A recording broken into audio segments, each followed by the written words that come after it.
rocking a Damier Louis bucket. Bitch on the plane with 50 P's in her luggage. The bezel on the 41mm flooded. With the drama, I love it.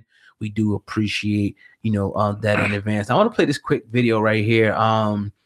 This is, and we'll see. It says Kodak Black seemingly dissing Lil Wayne in Miami. Let me see what this joint is right here. This just popped up on my ticker. Hold on. I don't know. You should have died when you was a baby. Hey, turn this shit off. Hey, turn this shit off. Hey, turn this shit off, bro. Off? Oh my God. Hey, Lil Wayne now. Lil Wayne. You played, you late. You fucking maggot. You should have died when you was a baby. You play, you lay, you run up, you get done up. Smack again, get dead. Flies there one time. Freedom chat one. Freedom cool, we about to come on soon on the field. Freedom TV. But I'm trying to turn green. I ain't gonna hold us. I ain't gonna hold the people. Damn. Man, dude, I'm in a club. They talking about dude say he finna pull up on you and come show you some love.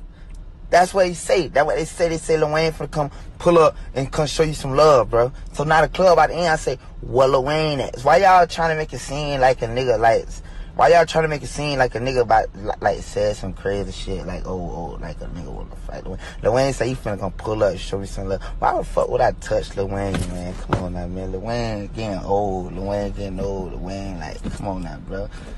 Come on now, man. The Carter, man. I would have, come on now, man. Come on now, bro. In regards to that response, he said, she said, you knew little rappers need to start giving props and respect to the GOAT. My father don't bother nobody. He won't even react to what was said. This man be in his own world, so leave him the fuck alone. You pick the night he don't go to live to say that. You bold, laugh out loud. I hate these wildin' niggas. No respect at all. Don't tell me to stay out of it because that's my father, and you motherfuckers don't give him his credit, and it's a shame. This nigga whole album sound like my daddy old shit. Get the fuck out of here. All right, my thoughts on this. I'm just gonna say this, Sam, man. I gotta be real with you. Yeah, do it. The dude sounds like Lil Wayne. I agree. I mean, he definitely. We can't sit up here and act like there's not a whole shitload of rappers that have bit the shit out of Lil Wayne style. We can't sit up here and act like it. And you even said it to me a few times. This nigga sound just like Lil Wayne. So I mean, he needs to pay homage to the GOAT, man. At least to go to the South, Weezy. Real talk. I mean, and Kodak Black ain't the only one. Yeah. I mean, Lil Uzi. Yeah. Young Thug. A number of them. And and they got this generation and they taking over and they doing their thing. All the rappers that we said they doing their thing, but they all took a piece of Wayne. All of them. Yeah. And that just is what it is. Pay homage to the GOAT. Now, did he disrespect? He said that he ain't say nothing about her daddy. Do you agree with that? Well, that's the thing, because it's like they took it the way they took it for whatever reason. It's like if somebody say something about you, it's like the old saying goes, and everybody knows the cliche: when you throw that rock into the pack of dogs, the only one that's going to yell is the one that got hit. So whether it hit him, they said something, they responded. And I guess it's something that's kind of been lingering. For her to say that, they probably been talking about that shit. Wayne and her, like, oh, these motherfuckers trying to be like my daddy, copying off my daddy. And they already know Kodak Black is pretty much taking his whole, I don't want to say his whole blueprint, but he sounds like him. So it is what it is. But that's been floating around. I agree 100%, you know, with the Weezy camp on that one. 100%. Man. Shout out to Weezy. He had a damn good verse on that 2 Chainz album, which is a great album. Yeah. Let me change my mind on that. We talked about that Friday real quick on the podcast. Yeah, well, we said we had to give him more time. I had to give more time. Yeah, definitely. And man, I sat on that album. That shit go hard. Yeah, definitely. But yeah, man, this Kodak Black, that's just crazy, man. But anyway, that is what it is, man. Indeed.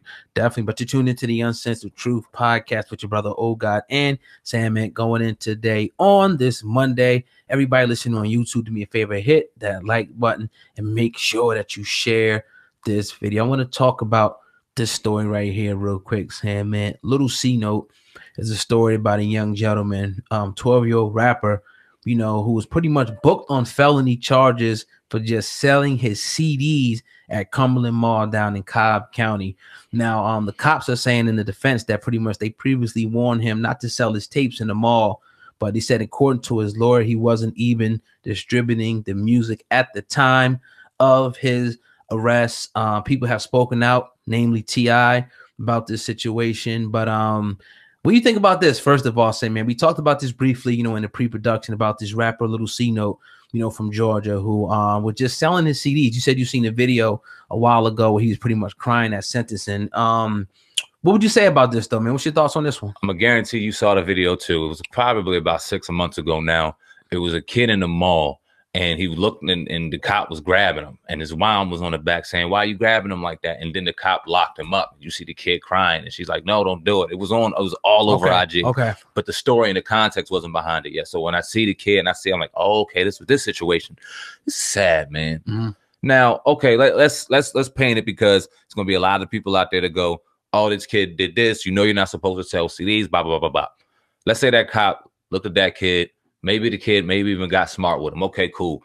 Grab that little motherfucker by his wrist. You throw him out the mall. You keep it moving. You put a record behind a 12-year-old child for simply selling CDs, whether it had been illegal or not in the fucking mall. Whether it had been illegal or not. You put a record behind this 12-year-old child now.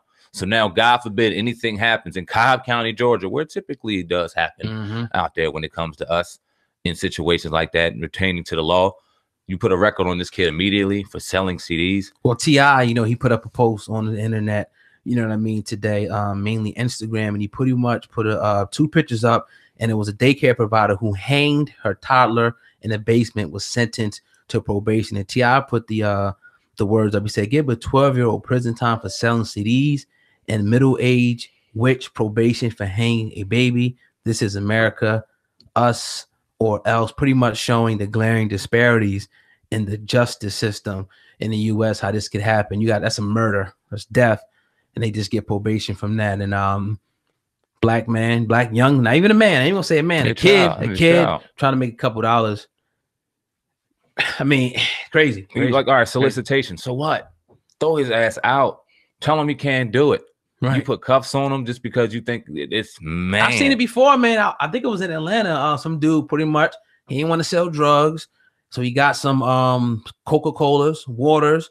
He put it on a cart. He was hustling. He ain't had a permit.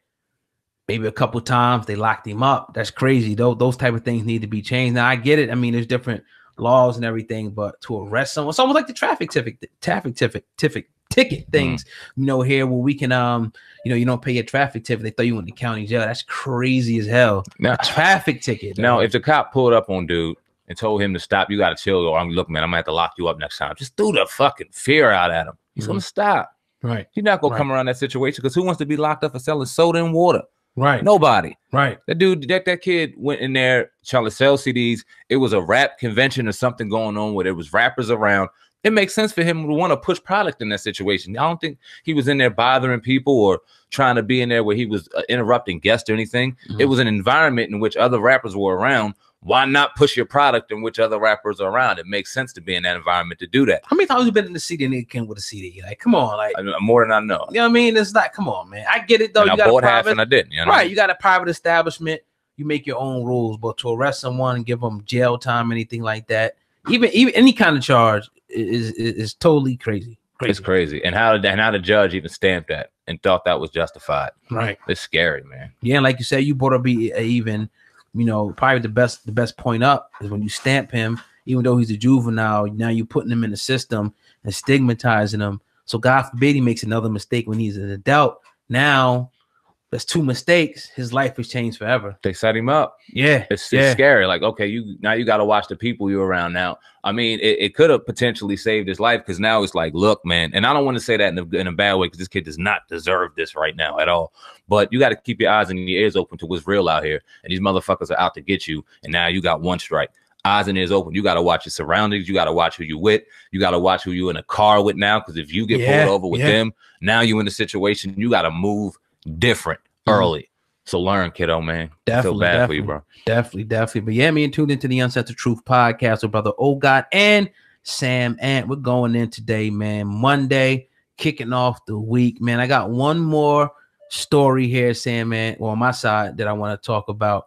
I don't want to let this one slip, but I seen this one yesterday, and pretty much Khloe Kardashian